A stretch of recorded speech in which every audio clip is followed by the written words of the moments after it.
Bonjour Madame Bourreau, aujourd'hui nous allons vous interviewer sur le programme Erasmus+. Ok. Donc, commencer, Oui, bien sûr, allez-y. Déjà, comment s'inscrit pour le programme? Alors, comment s'inscrire en tant qu'élève? Ouais. Ok. En fait, les élèves ne s'inscrivent pas. Donc, moi, je parle que du programme Erasmus+, au sein du lycée. Ok. Donc, c'est les élèves qui demandent à participer et c'est les professeurs, en fait, c'est moi, puisque je suis la coordinatrice Erasmus, qui met en place le projet et qui inscrit les élèves. Voilà. Mais en fait, les élèves doivent se manifester auprès de moi.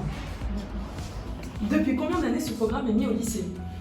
Alors, il y a une longue tradition des langues vivantes au lycée. Il y a eu une première expérience dans les années 2000 avec Leeds à Londres. Mais en fait, le projet s'était un petit peu perdu. Et depuis 2016, on a relancé le programme Erasmus au LP Saint-Joseph.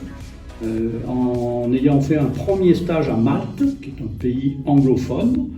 Puis nous nous sommes dirigés en Irlande, et donc voilà, depuis cette époque-là, une équipe d'enseignants anime ce projet très important pour nous, Erasmus+. Quel est votre ressenti par rapport à ce programme? Étant donné que je suis la coordinatrice, je peux dire que du bien du programme.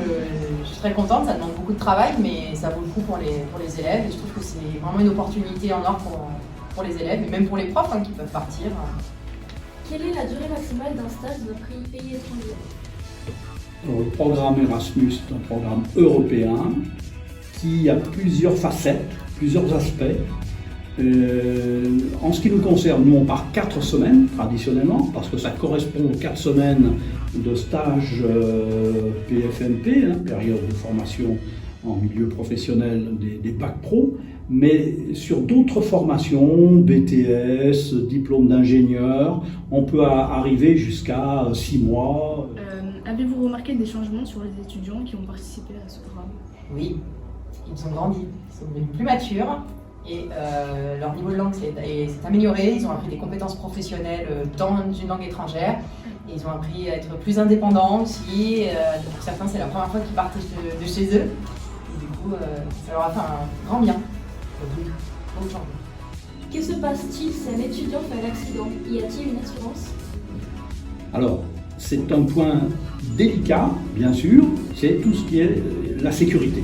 Il faut qu'on puisse circuler, vivre, travailler, puisque les stagiaires travaillent, pendant que ce que vous faites, c'est Erasmus plus pro, donc les jeunes sont en situation en entreprise, dans les différents métiers, pour vous essentiellement donc la vente, le commerce, l'accueil.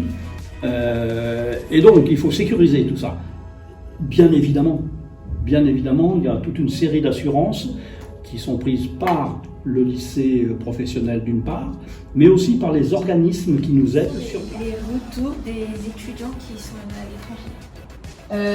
Ils sont très contents de l'expérience qu'ils ont vécue, ils trouvent tous qu'ils ont amélioré leur niveau de langue surtout, mais je crois que c'est une question à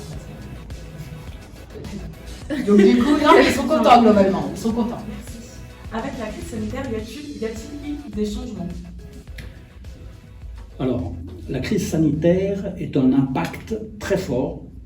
Et le changement majeur qui a eu lieu, c'est l'annulation de 2 PFMP à l'étranger. Donc 2 années de suite, on n'a pas pu partir, donc 2020-2021. Et c'est très dommage, et on n'a pas pu le remplacer par quelque chose. C'est fort dommage, bien sûr.